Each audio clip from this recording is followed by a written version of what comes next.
I think it's important to speak on mental health because it's often overlooked, and we need to raise awareness and let others know that they're not alone. I know in my heart that the way that we can break stigma, reduce stigma around mental health is to talk about it. When you keep things just in your head and you just go over it in your mind, it becomes this big black cloud that keeps getting bigger and bigger, and it never gets checked back into place. You hear other people share their stories. You say, hey, I went through this, and they say, hey, I went through something like it. Here's how I felt better about it. Mental health can be something that's such an invisible struggle, but so universal too. It's just important for people to be able to feel like they can be honest about whatever they're going through. So if that means struggling mentally or struggling physically or anything, I think people should feel free and encouraged to talk about that.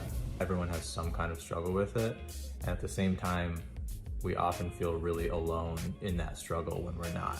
The reason why it's so important to talk about mental health is there's a big stigma around it, as most people know. At some point, everyone has struggled with their mental wellness. We should honestly be talking about mental health in the same way we talk about physical health. Not only does that help educate us about it and what it can feel like, but that empowers us to get help sooner rather than later. Being able to talk about it is one of the first steps in making sure that we can better society and better ourselves. When you break a leg, you see a bone sticking through the skin, or you can see it on an x-ray. Mental health isn't like that. And I think because people can't see the problem, they can't understand it. And oftentimes we fear what we don't understand.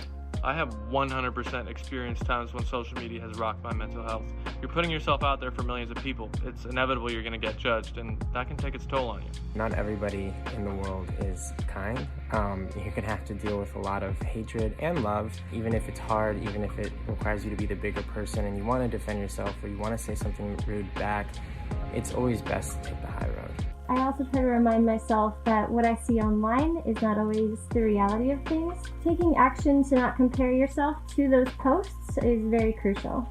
There are definitely certain accounts and certain genres of social media that I avoid because I know it'll result in negative spirals about body image or, success or fashion, whatever it is. But there are just as many, if not more, things and accounts that bring me a lot of joy and a lot of acceptance and a lot of peace. When people started posting with no makeup on, when they said how their day actually was, I think that's when a shift happened. Being online and being transparent about what is actually going on in your reality is really important. You should be creating content that matters to you. Create content that feels good, content that resonates with you. I think for a long time in households of minorities, we were all told that we had to be strong and sometimes hold your feelings in.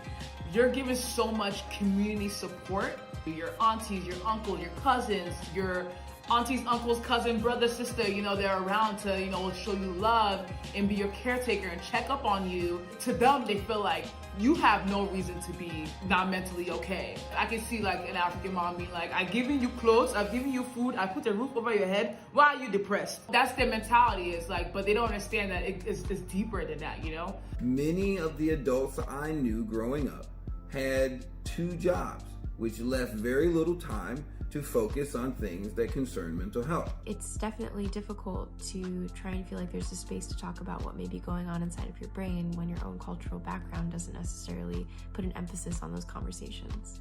I realized that the more I talk about my own struggles with my own mental health helps everybody around me. And I guarantee the moment you open up about your own struggles with your mental health, the floodgates will open and other people will validate your feelings and share their own. In order to heal, we need to tell our story.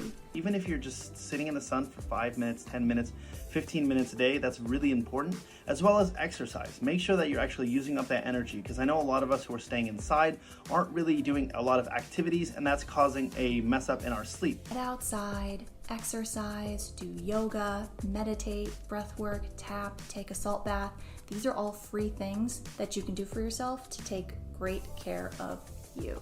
Stop right now. Following whatever your friends are doing might not make you happy. You have to learn to look in the mirror and accept yourself for who you are. And you have to learn to accept the good and the bad, because we all have our flaws. I think it's really important to remember that we are all just people, and the connection between humans is a super important thing if we are all going to maintain a mental health. We all have to make sure we're being vocal with how we are talking to each other and seeing each other and hearing each other. Talking about your problems, being open about your emotions, that's what makes you strong. Oftentimes I would prioritize like success above my own happiness. Thought would bring me happiness, but what I've realized is like happiness has to be something that's just more inherent, that you just find in your day-to-day life, like general self-value. One of the universalizing human characteristics is our capacity to feel, and it's one that I love, and I think that we all have the ability to have empathy, live by example and lead by example. The more we talk about it, the more normalized it's gonna be. If you're feeling down, if you're feeling depressed, if you're not happy, if you're, if you need to go to therapy, it's not a sign of weakness. I feel like, ethnic communities, a lot of us, we see it as, yeah, we cool, look at you need to talk to somebody. Like it's a sign of weakness, and it's not, Being able to talk about it, I feel personally, that's the strongest thing you can do. Whatever you're doing, it's a real extension of who you are, and just be honest and authentic about it. When I'm feeling really stressed out or sad or even unworthy, to remind myself of what I have achieved, because I think it's easy to forget where we've been successful, and sometimes you just need to take that time to remind yourself you've done some pretty incredible things in your life and you deserve to celebrate who you are. There are a lot of things that we can do to ensure